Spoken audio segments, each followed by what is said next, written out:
The lights in the amphitheater dimmed the moment Professor Vren slammed his forelimb against the podium, and 300 students went silent at once. "Class red," he said, and the word echoed like a verdict. "The most dangerous classification a world can receive. A planet so hostile that no sapient species should have ever risen from its surface." The star map above us spun, and a small blue world filled the room with light. "Earth," Vren announced, and half the room laughed before he even finished his sentence. I did not laugh. I sat very still in the back row, my hands folded on the desk, and I felt every eye that was not looking at the star map start to drift toward me instead. "Radiation levels, unfiltered by any technology," Vren continued, his mandibles clicking with each word. "Gravity, nearly twice the sapient average. Predators larger than a shuttle roaming free without containment. Storms that generate enough electrical discharge to disable a starship's shielding.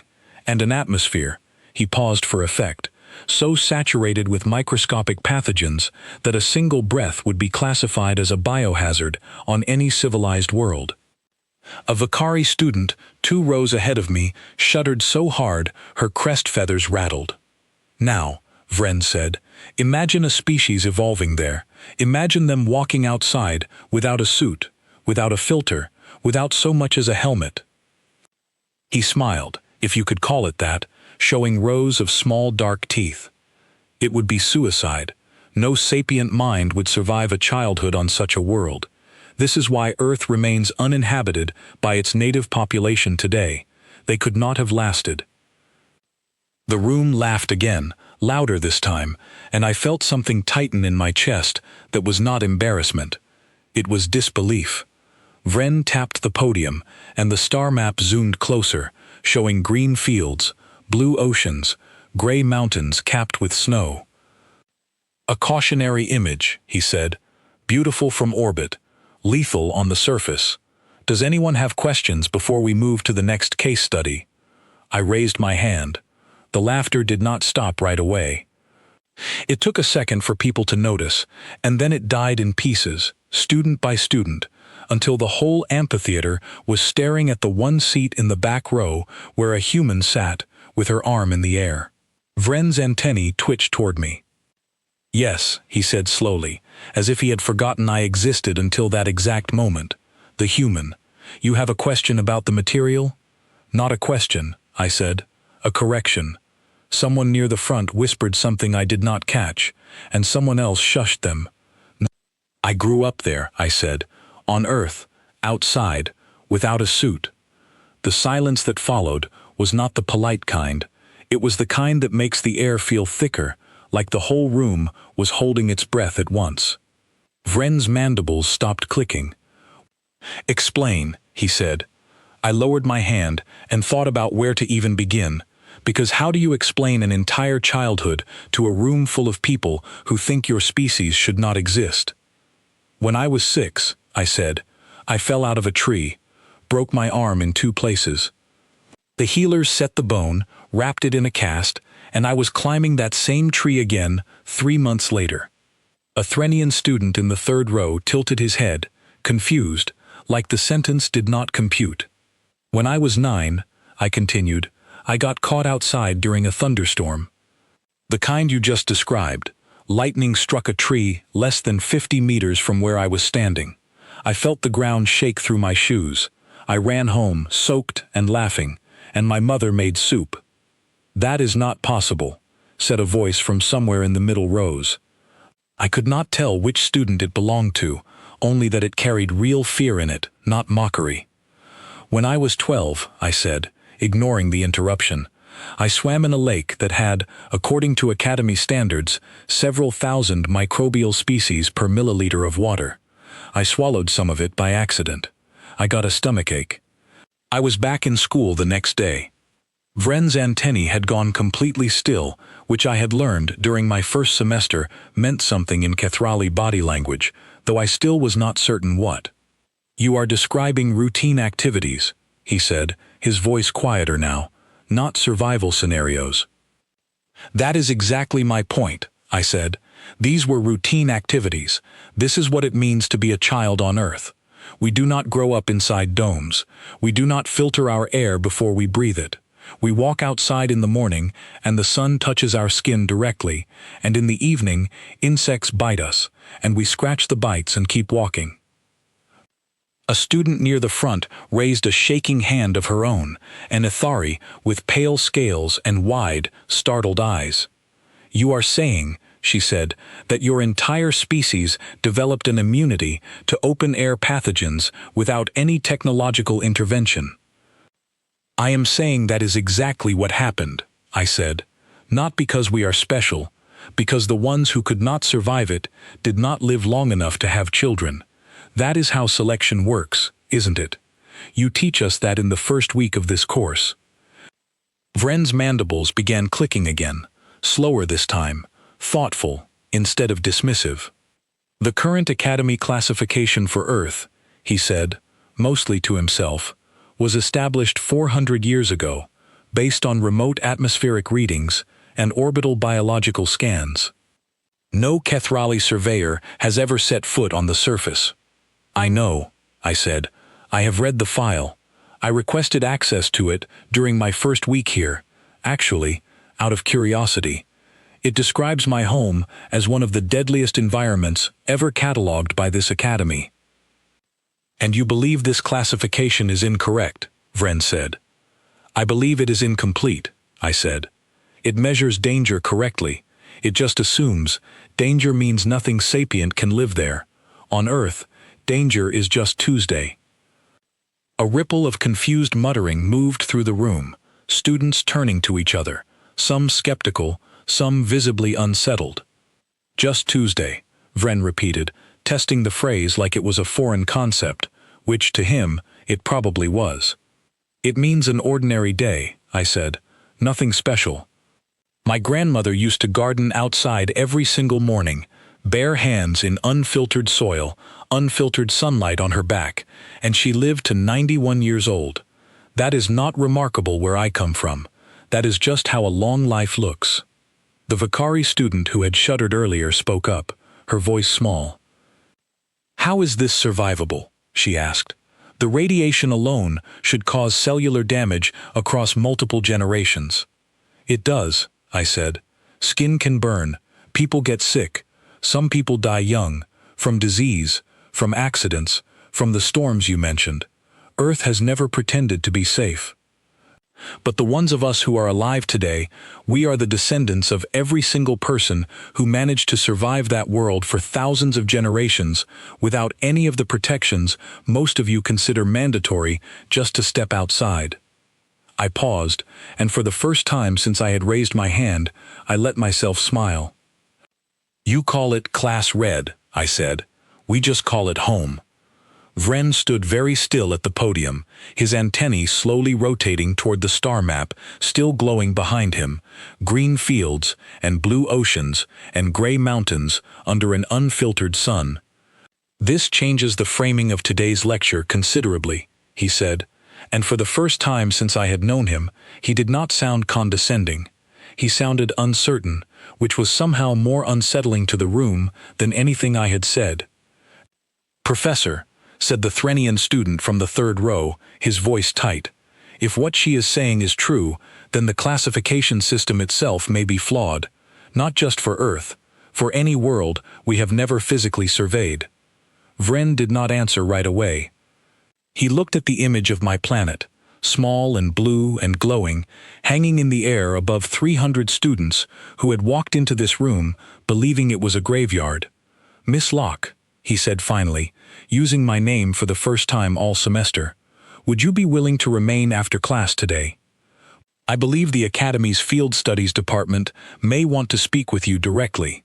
I felt every head in the room turn toward me again, but this time it was not disbelief on their faces. It was something closer to awe. "Sure," I said, keeping my voice steady, though my heart was pounding harder than it had during any storm I had ever walked through. "I have some time." Vren turned back to the class, cleared the star map with a wave of his forelimb, and pulled up the next scheduled world for today's lecture, a gas giant moon known for its acidic rainfall. But nobody in that room was thinking about acidic rainfall anymore. They were thinking about the girl in the back row who grew up outside, on a world their own textbooks called Unlivable, and who had just told them, calmly and without a single word of exaggeration, that it was simply where she was from. Class ended 20 minutes later, but almost nobody left right away. Students lingered near the exits, glancing back at me, whispering to each other in languages I only partially understood. A few approached the edge of my row, then seemed to lose their nerve and drifted away instead. Vren waited by the podium until the last student had filed out, and then he looked at me across the empty room, his antennae tilted in a way that I was beginning to recognize as curiosity. 400 years, he said quietly. 400 years, and no one thought to simply ask a human what growing up there actually felt like. Nobody ever asked, I agreed. You all just assumed the readings told the whole story. They did not, Vren said. Clearly, they did not. He gestured for me to follow him toward the side door, the one that led not to the main corridor, but toward the administrative wing of the academy, where I had never once been asked to go in 3 semesters of study. I stood, gathered my things, and walked down from the back row for the first time, not feeling like the outsider in the room. I felt, for the first time since arriving at this academy, like I finally had something worth teaching them.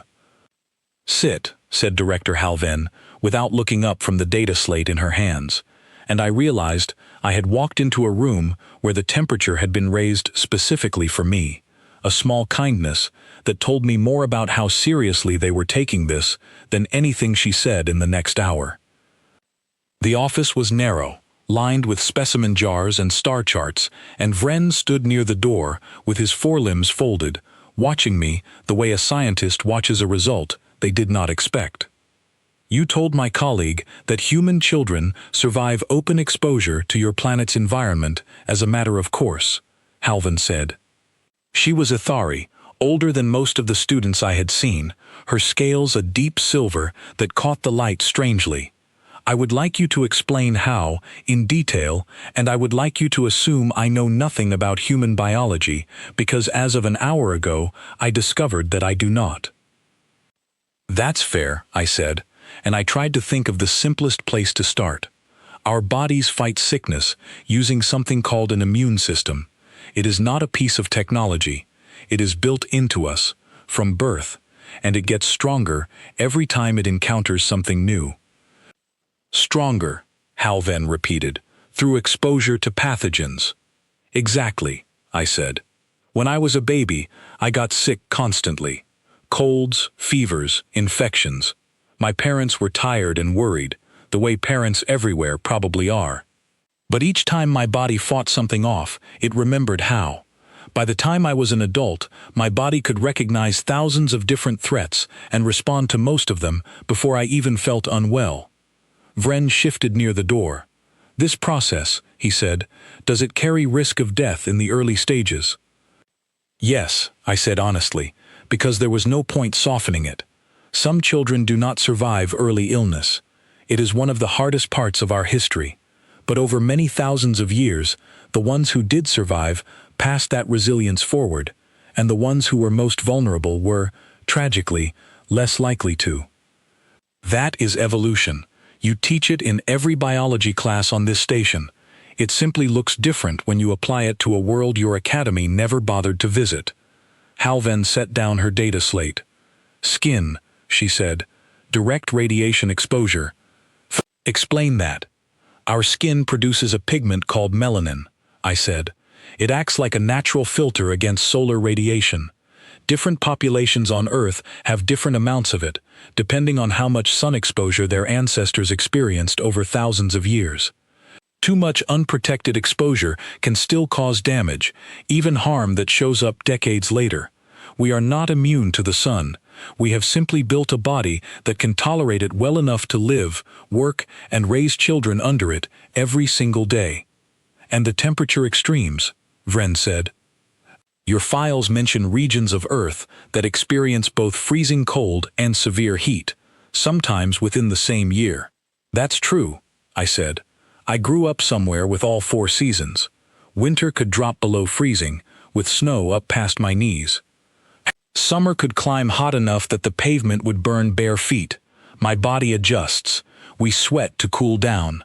We shiver to warm up. We build shelters and wear different clothing depending on the season. None of it required equipment beyond what any pre-industrial society could construct with their hands. Halvan looked at Vren, and something passed between them that I could not read. Some shared realization neither of them wanted to say aloud yet. There is a reason none of this appears clearly in the survey data, Halvan said slowly. Every previous scan of Earth was conducted from orbit or through unmanned probes. No living surveyor from this academy has ever walked its surface and returned to file a personal report. We built an entire classification around second-hand instruments. With respect, I said, instruments cannot tell you what it feels like to be a species that grew up somewhere. They can measure radiation, they cannot measure resilience. Vren made a soft clicking sound that I had learned, over the semester, was something close to a laugh, though a restrained one.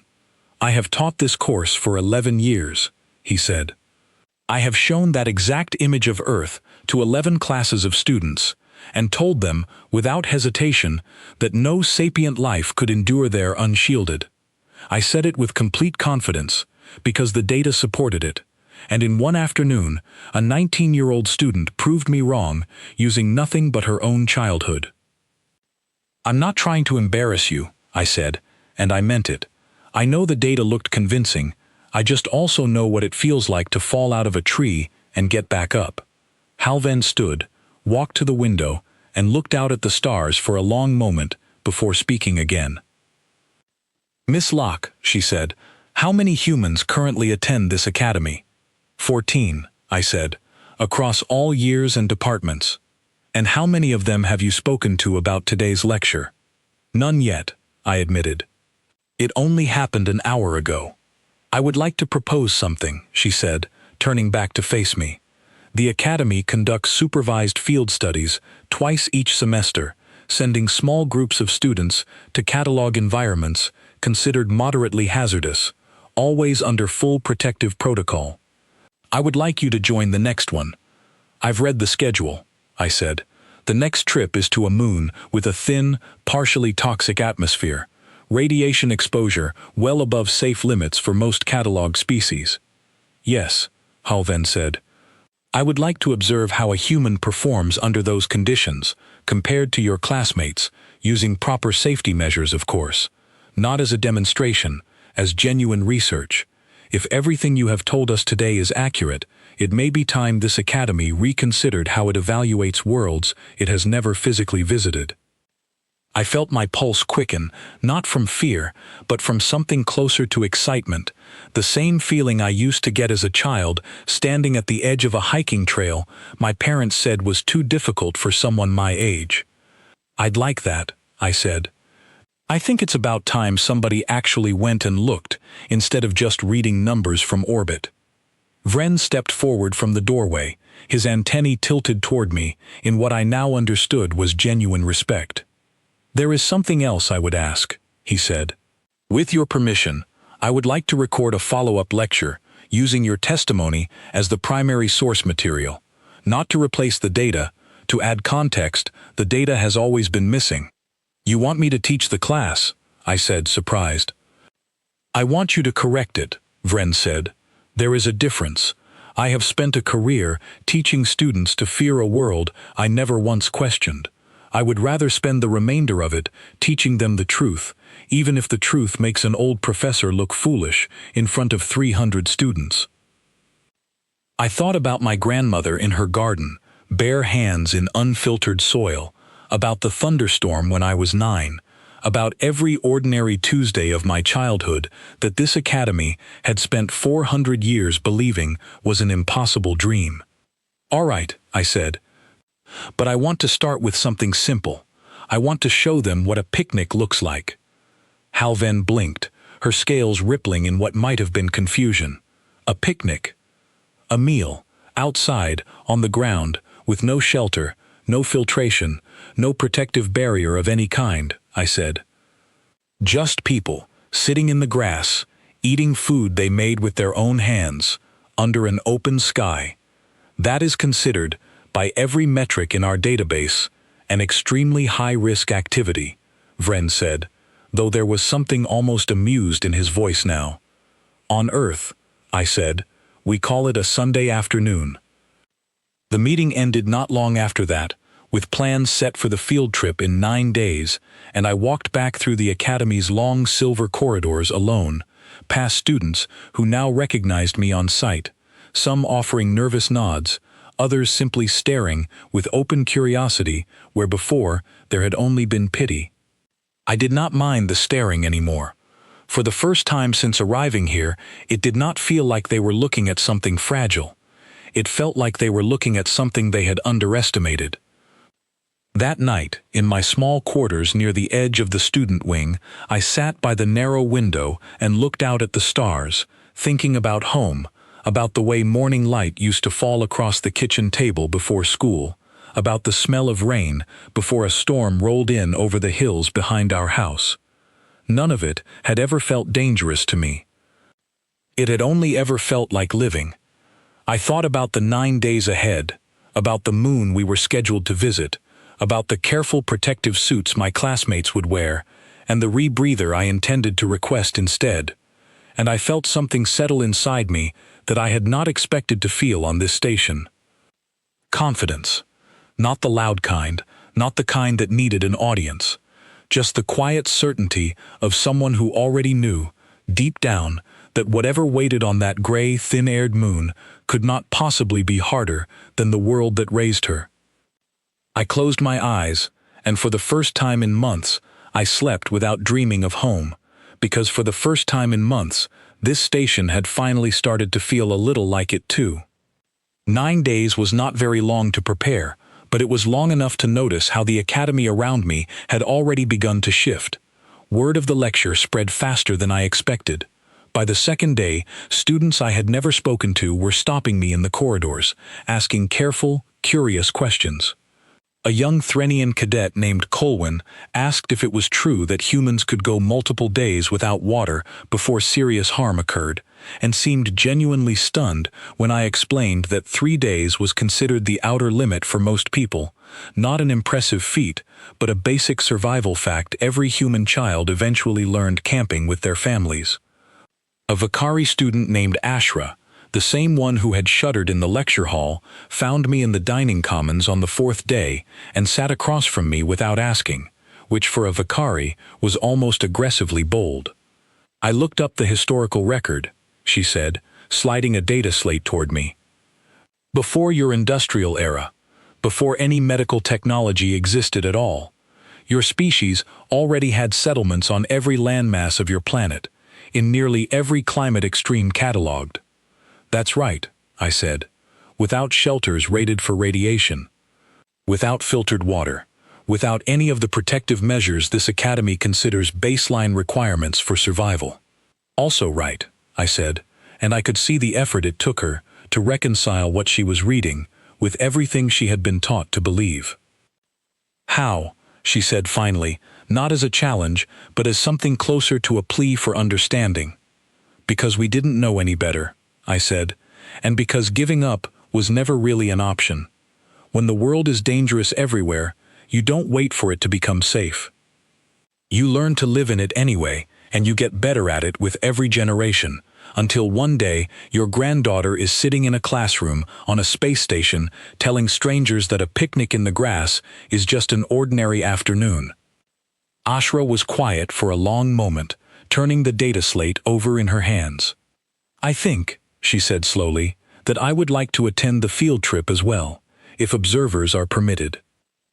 I'll ask, I said, and I meant it, because somewhere in the last few days, this had stopped feeling like a personal vindication and started feeling like something bigger, a door swinging open on an entire academic field that had been built on second-hand fear instead of first-hand truth.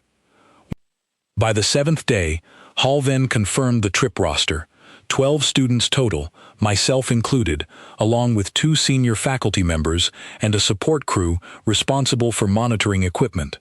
Full protective gear was mandatory for everyone except, after some negotiation, myself, who would be permitted a rebreather and a light thermal layer with full medical monitoring in case something went wrong. I did not expect anything to go wrong. I had grown up climbing trees taller than the modules on this station, running through storms that could down a building, swimming in water that would be classified here as an active biohazard. A moon with thin, partially toxic air did not frighten me. If anything, standing in the equipment bay on the morning of the 8th day, watching my classmates seal themselves into heavy environmental suits while I pulled on a simple rebreather and stepped into a pair of worn boots I had brought from home, I felt something I had not expected to feel this far from Earth. I felt ready. The shuttle doors opened onto gray dust and a sky the color of old iron, and the first thing I noticed was not the danger, but the silence. No wind, no birds, no insects. Just the low hiss of 11 sets of environmental suits pressurizing around me as my classmates stepped carefully onto the surface, and the quiet rasp of my own rebreather as I walked out behind them without hesitation. "Atmospheric composition confirmed," said Commander Yellis Thorne, our lead supervisor for the trip, a broad-shouldered Threnian with a voice built for giving orders. "Trace toxins within expected range. Radiation levels elevated but within survey tolerance. Everyone stay within visual contact of your assigned partner at all times." I was paired with Ashra, who moved carefully in her heavy suit, testing each step on the loose gray dust before committing her weight to it. "How does the air feel?" she asked over the comm channel, her voice tight with something between curiosity and concern. "Thin," I admitted, "like standing at altitude back home. My chest works a little harder than usual. Nothing I can't manage." We spread out across the survey site in pairs, cataloging rock formations, collecting soil samples, recording radiation readings at set intervals, exactly the kind of methodical fieldwork I had spent the last 3 semesters training for in simulation labs. The moon's terrain was beautiful, in a stark, empty way. Ridges of pale stone stretching toward a horizon broken only by the distant curve of the gas giant it orbited, hanging low and orange in the thin sky. For the first 2 hours, everything went exactly as planned. I worked steadily alongside Ashra, collecting samples, checking my monitor readings, feeling the strange lightness of lower gravity in my legs with every step. My rebreather worked well. My thermal layer kept the cold from biting too deep. If anything, the moon felt almost peaceful, a quiet gray world asking nothing of me that Earth had not already demanded 100 times over. Then the alarms started.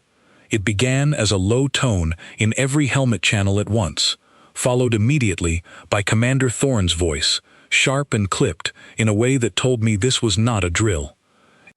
"Solar event detected, radiation surge inbound, estimated impact in 90 seconds.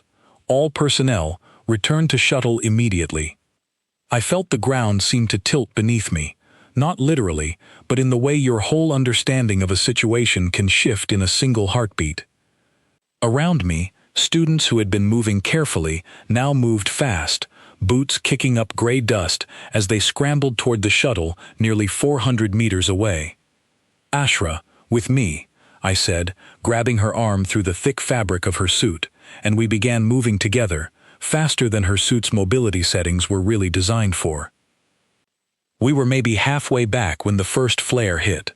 I did not see it happen so much as feel it, a wave of heat pressing against the thin air around us, a flash of light bright enough to throw shadows across the pale ground even through my rebreather's tinted visor. Somewhere ahead of us, a student screamed, and I turned in time to see a Kithrali cadet named Threk Solon stumble and fall, his suit's chest panel sparking with a small shower of light. "Suit breach," Commander Thorne's voice crackled, distorted now, the comm signal fraying at the edges. "Solon, report your status." Silence. I did not think. I simply moved, releasing Ashra's arm and sprinting across the loose gray dust toward the fallen cadet, my boots sinking slightly with every stride, my chest burning with the effort of pulling thin air through my rebreather. "Locke, get back to the shuttle." Thorn's voice snapped in my ear, distorted and urgent. "That is a direct order." "He's down," I said, not slowing. "Someone has to reach him before the next flare." I dropped to my knees beside Threx, who was conscious but disoriented, his suit's chest panel cracked and hissing where the seal had failed, exposing part of his shoulder to the thin, radiation-laced air. His eyes found mine through his visor, wide with a fear that needed no translation. "I can't move my arm," he said, his voice thin and strained over the comm. "You don't need your arm," I said, already working my hands under his shoulders. "You need your legs. Push with me." Lower gravity made him lighter than he should have been, but the awkward bulk of his suit still fought me with every movement as I hauled him upright, wedging myself under his good side, letting him lean his weight against me the way I used to help my younger cousin off a trail when her ankle gave out on a hike 2 years before I ever left Earth. "Move," I said, and we moved, stumbling together across the gray dust as the sky above us flickered again with another surge of hard, invisible light. The second flare hit while we were still 40 meters from the shuttle. I felt it more than saw it this time, a wave of heat washing across my exposed hands and neck, sharp enough to make me hiss through my teeth, followed almost immediately by a strange metallic taste at the back of my throat that I recognized, distantly, as radiation sickness beginning to announce itself. I kept moving. "Almost there," I said, more for myself than for Threx, whose weight was growing heavier against my shoulder with every step, his breathing turning ragged inside his cracked suit. The shuttle ramp was down, its interior lit with the harsh white glow of emergency lighting, and 2 crew members reached out to pull Threx from my grip the moment we were close enough, hauling him inside toward the medical bay with practiced speed. I climbed the ramp on unsteady legs, my rebreather rasping with each breath, my exposed skin stinging in a way that told me I had taken more exposure than I probably should have, and the ramp sealed behind me with a heavy mechanical thud that cut off the gray world outside. "Locke," Commander Thorne's voice was directly behind me now, not through a comm, sharp and real and close. "Report your condition." "Fine," I said, though my legs did not entirely agree with that assessment, folding slightly as I reached the nearest wall for support. "You are not fine," Thorne said, gripping my shoulder to steady me. "You disobeyed a direct order and exposed yourself to 2 consecutive radiation surges without a protective suit. He was going to die out there," I said.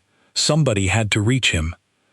Thorne studied me for a long moment, his expression unreadable behind the faint glow of the shuttle's emergency lighting, and then he turned toward the medical bay, where Threx was already being treated for the burns along his exposed shoulder. "Get her scanned," Thorne said to the medic near the door. "Full radiation assessment, now." The medic, a small Ithari woman named Corvi, guided me to a scanning bed near the back of the medical bay, running instruments over my exposed skin, my chest, the back of my neck, where the second flare had caught me directly. "Exposure levels are significant," she said, reading the results with visible concern. "By most species standards, this would require immediate intensive treatment and several weeks of recovery."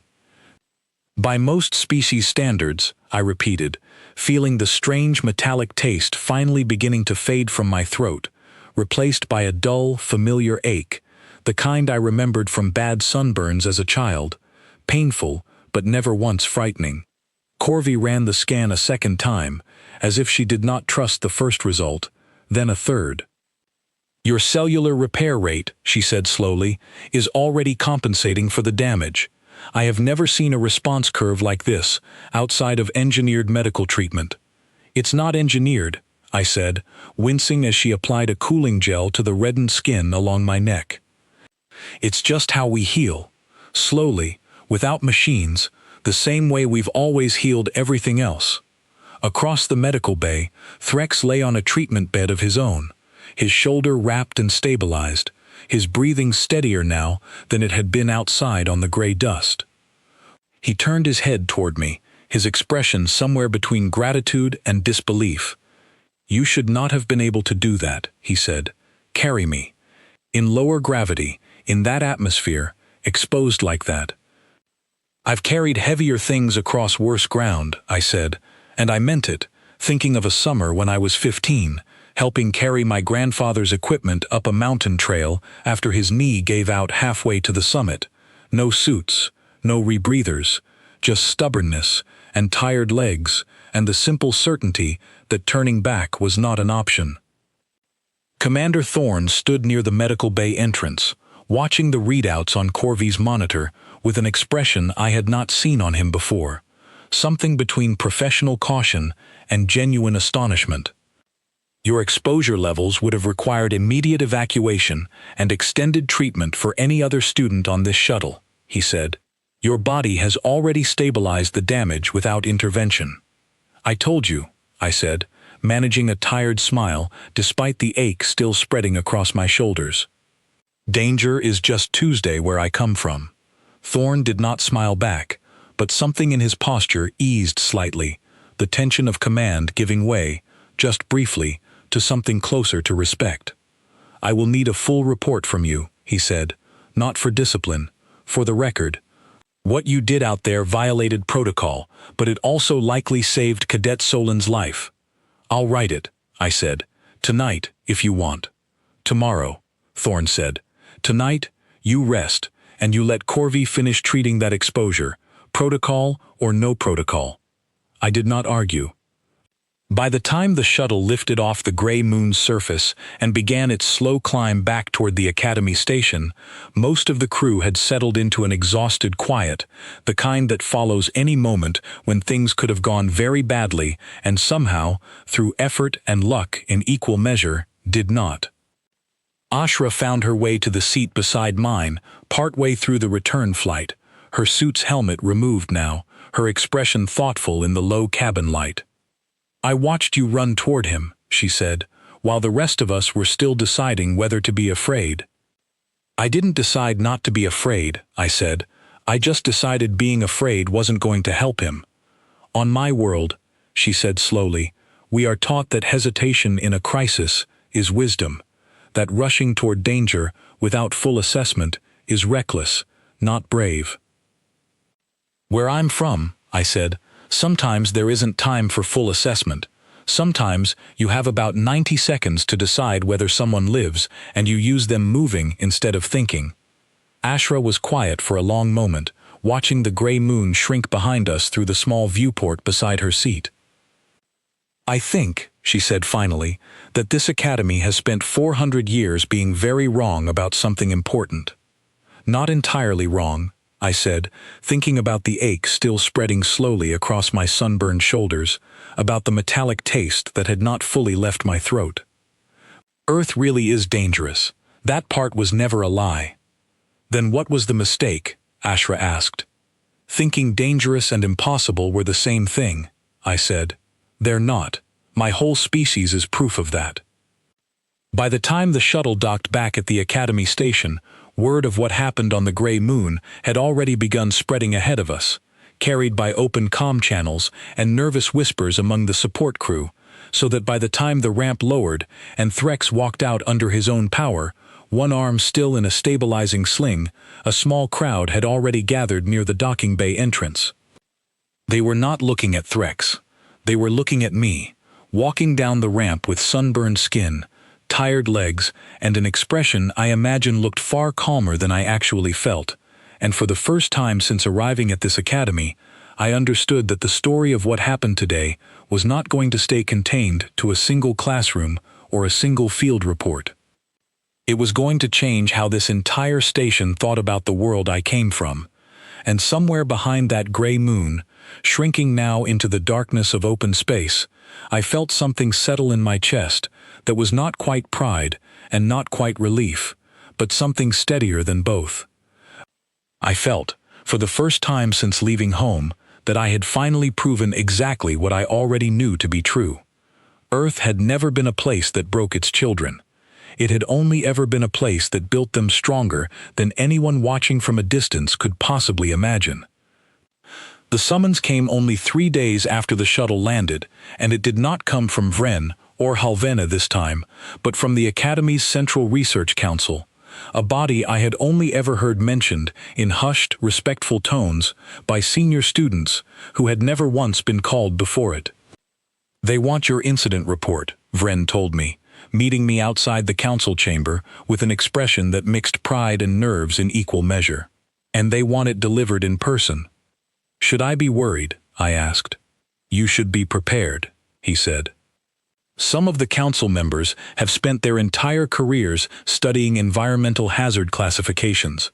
What you did on that moon does not simply challenge a single lecture, Miss Locke. It challenges the framework this academy has used to evaluate worlds for 4 centuries. The chamber itself was circular, tiered seating rising around a central floor where I stood alone, facing a panel of 9 counselors representing species I recognized from textbooks and several I did not recognize at all. Halven sat among them, along with a stern-looking Threnian counselor, whose name I would later learn was Director Kessa Vane, and a Kethrali elder, so old his carapace had faded to a pale, chalky white. "Miss Locke," Director Vane began, her voice carrying easily across the chamber without any need for amplification. "You are aware that your actions during the field study violated 3 separate safety protocols." "I am," I said. "And you are aware that despite this, Cadet Solon is alive today specifically because of those violations." "I am aware of that too," I said, "though I'd like to point out I didn't think of it as violating protocol at the time. I thought of it as helping someone who needed help." A quiet murmur moved through the tiered seating, and the pale Kethrali elder leaned forward slightly. "That distinction," he said, his voice thin with age but sharp with attention, "may be the most important thing said in this chamber today." Director Vane did not look convinced. "Protocol exists for a reason, Cadet." "So does instinct," I said. "Where I'm from, we don't always have time to consult a manual before deciding to help someone. Sometimes the manual gets written afterward, based on what worked."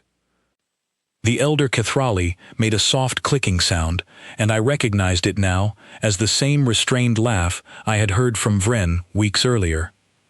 "I have reviewed your medical scans from the incident," Halven said, drawing the chamber's attention back to the matter at hand.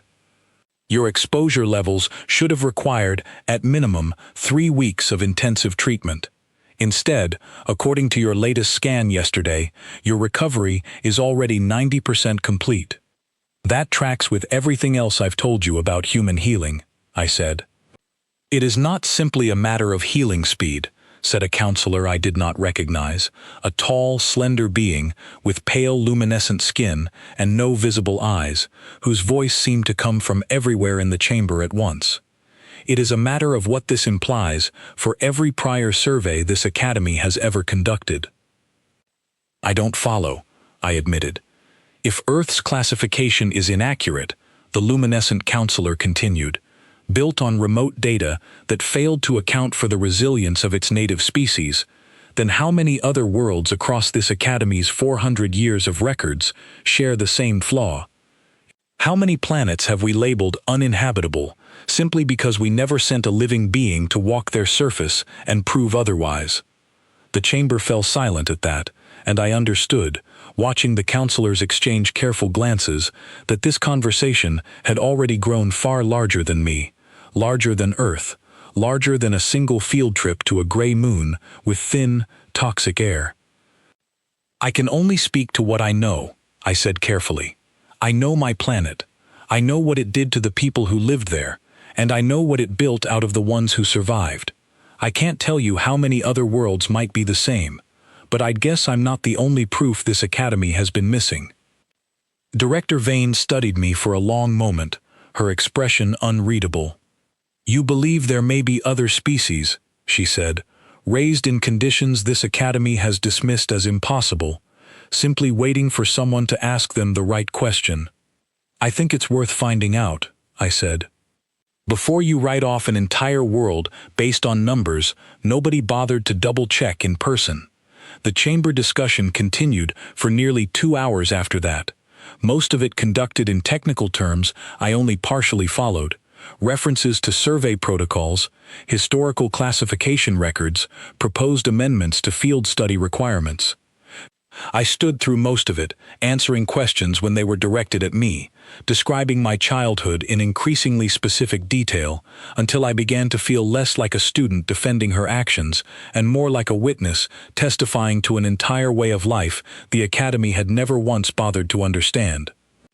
Near the end of the session, a new voice entered the discussion, one I had not heard yet, sharp and clipped, and carrying an edge of open skepticism that the rest of the chamber had mostly avoided. "With respect to the council," the voice said, and I turned to see a young Kethrali cadet standing near the chamber's upper tier, his carapace a deep, polished black, his posture rigid with obvious pride. "I believe we are allowing a single incident to override 4 centuries of careful scientific classification. One student surviving one field trip does not prove an entire planet has been misjudged." "Cadet Threx Solon," Halvin said, "would you care to respond, given that you were the one nearly killed on that field trip?" Threx, seated near the front of the chamber, with his arm still partially in a sling, stood slowly, his expression firm. "I would rather let her respond herself," he said, nodding toward me, "since she seems fully capable of doing so." The black carapaced cadet turned toward me, his antennae rigid, his tone carrying the particular confidence of someone who had never once been proven wrong in a public setting before. "I am Cadet Dane Rasavek," he said, "and I do not believe your survival on that moon proves resilience. I believe it proves luck, combined with a fortunate exposure threshold specific to your biology. A single data point does not establish a pattern."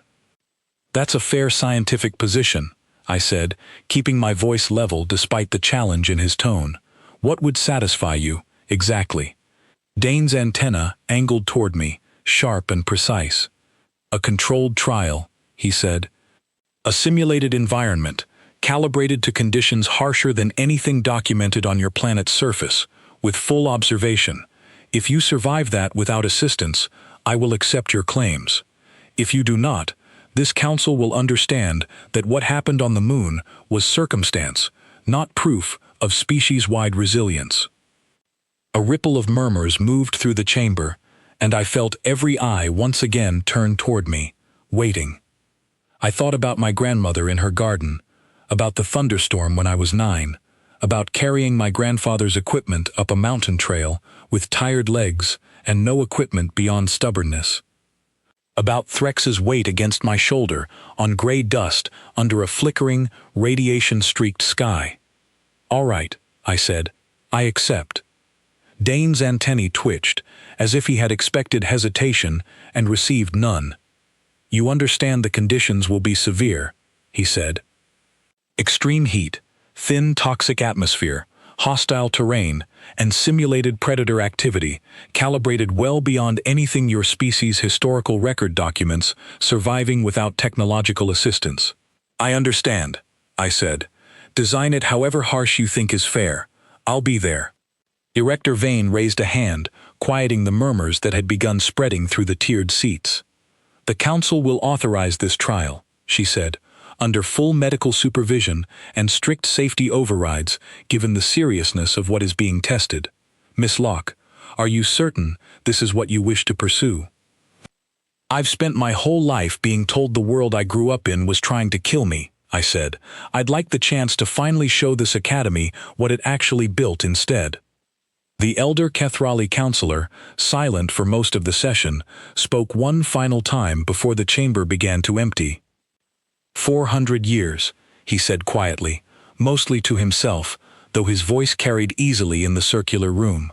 400 years of careful, confident classification, and it took one cadet raising her hand in a lecture hall to remind us how much we still do not know. I left the chamber that afternoon with the trial scheduled for 1 week later, Dane Rosovek's challenge already spreading through the academy faster than any lecture ever could, students taking sides, wagering opinions, debating in corridors and dining halls about whether one human girl could truly survive conditions harsher than the world that raised her. I did not spend that week worrying. I spent it remembering the smell of rain before a storm, the ache of tired legs after a long climb, the particular, stubborn comfort of knowing that no matter how difficult a day became, my body had been built, across countless generations of ordinary people who never once gave up, to keep moving until the difficulty passed. Dane wanted to design something harsher than Earth.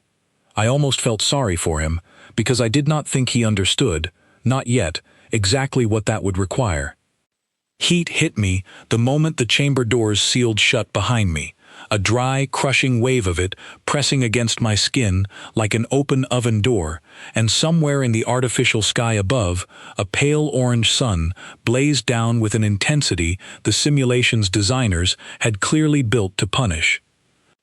"Simulation active," said a voice over the chamber's comm system, calm and clinical. "Environmental parameters set to 140% of Earth's documented maximum surface conditions. Atmosphere composition adjusted for reduced breathable oxygen and elevated toxin levels. Terrain hazards and simulated predator activity now live." I stood at the edge of a wide, cracked plain, red dust stretching toward jagged rock formations in the distance, heat shimmer rising off the ground in visible waves. My rebreather hissed steadily against the thin, tainted air, and sweat had already begun soaking through my shirt within the first 30 seconds. Through the observation window high above the chamber floor, I could see them watching. Director Vane, Halven, Vren, his antennae rigid with tension, Threx, standing near the front with his arm finally free of its sling, Ashra, her pale scales catching the harsh simulated light, and Dane Rosovek, arms folded, his expression carefully neutral, though I could see the confidence still sitting behind his eyes. "Begin whenever you are ready, Miss Locke." Director Vane's voice came through my comm. "The objective is simple. Survive 12 hours. Reach the extraction point at the far ridge before the trial concludes. Full medical override remains active. Should your vital signs indicate genuine danger, we will terminate the simulation immediately."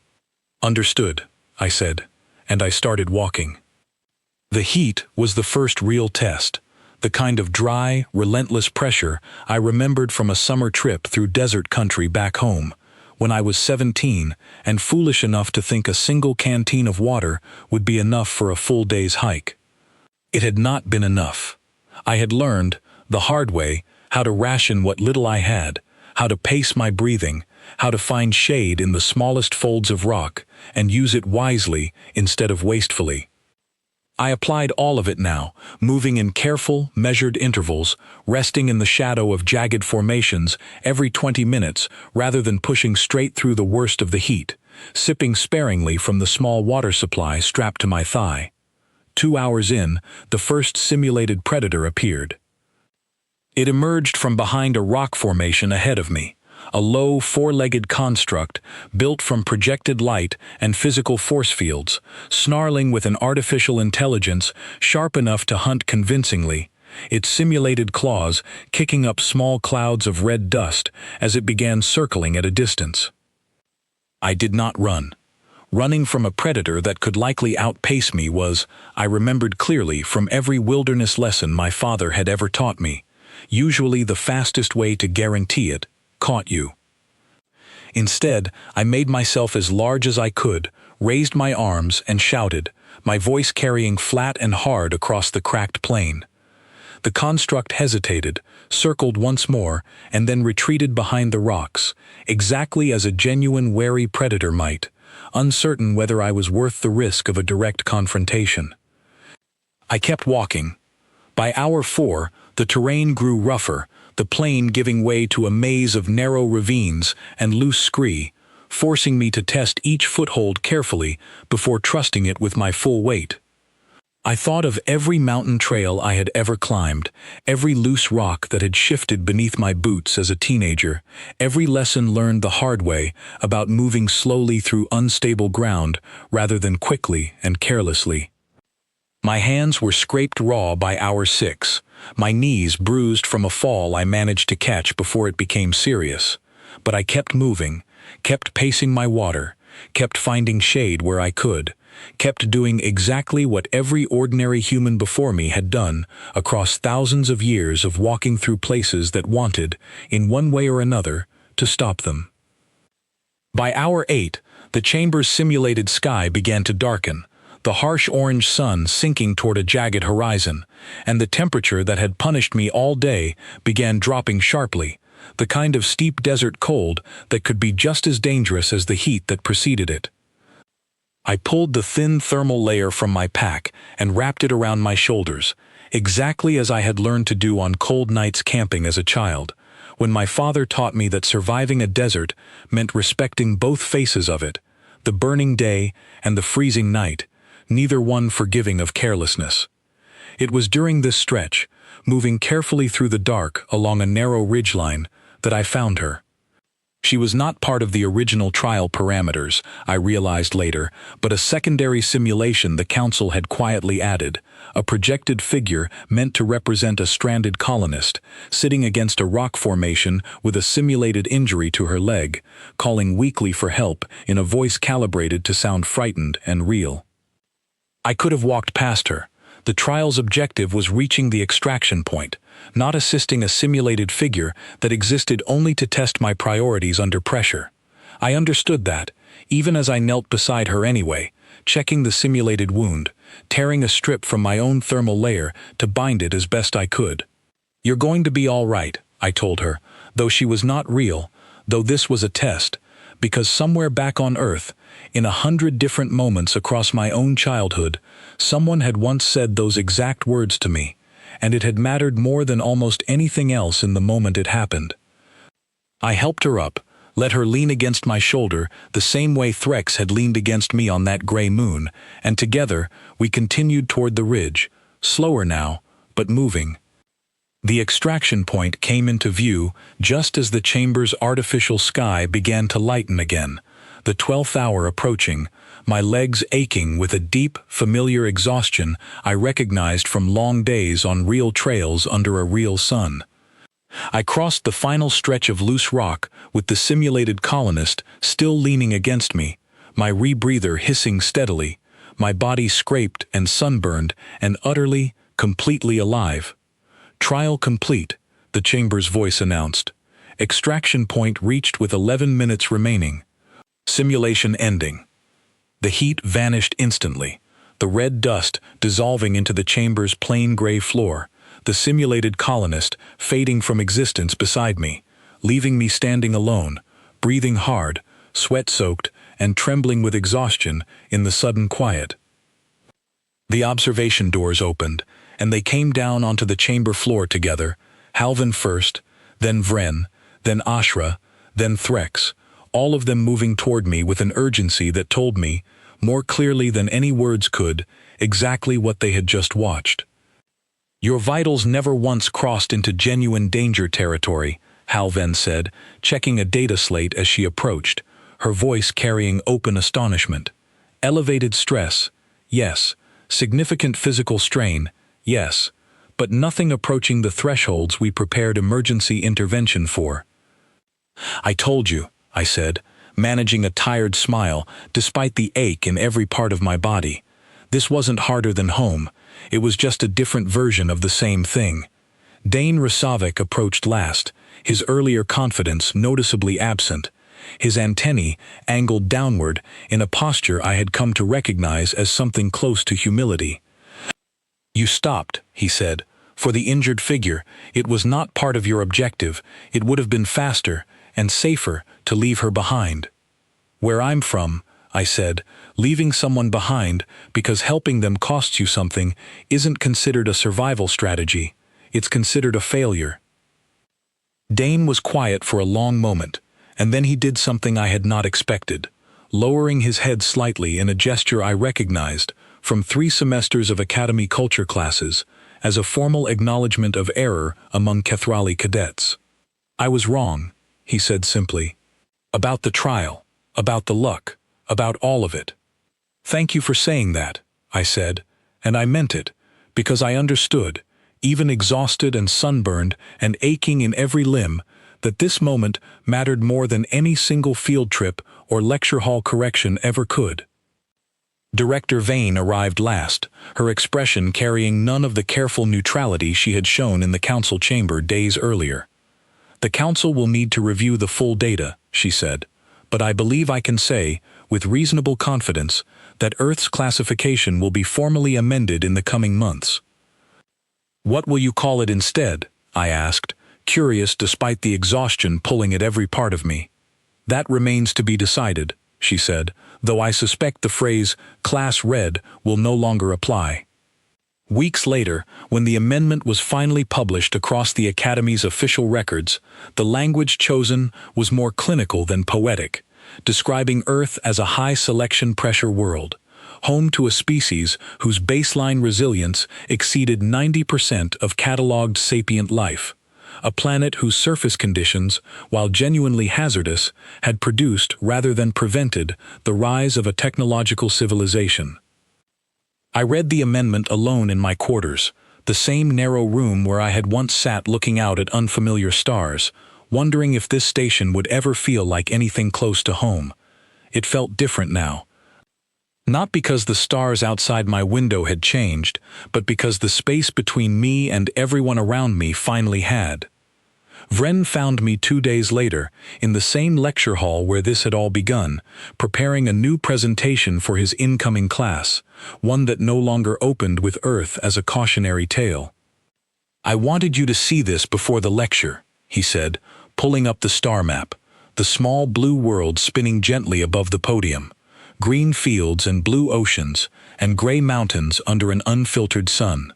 Beneath it, new text now read, "High Selection Pressure World, Origin of Humanity, Resilience Rating Exceptional." "It's a start," I said. "What would you call beings?" Vren asked, his antennae tilted with genuine curiosity, "who grow up somewhere as demanding as your world and not only survive it, but thrive and build and reach out toward the stars anyway." I thought about my grandmother in her garden, about the thunderstorm when I was 9, about Threx's weight against my shoulder on gray dust, about a simulated stranger's hand gripping mine on a dark, cooling ridge that had never truly existed at all, but had felt, in every way that mattered, entirely real. "We just call them people," I said. Vren's antennae dipped in something that looked, unmistakably, like respect. "Then perhaps," he said, turning back to the star map glowing softly above the podium, "it is time the rest of this academy learned to see it the same way."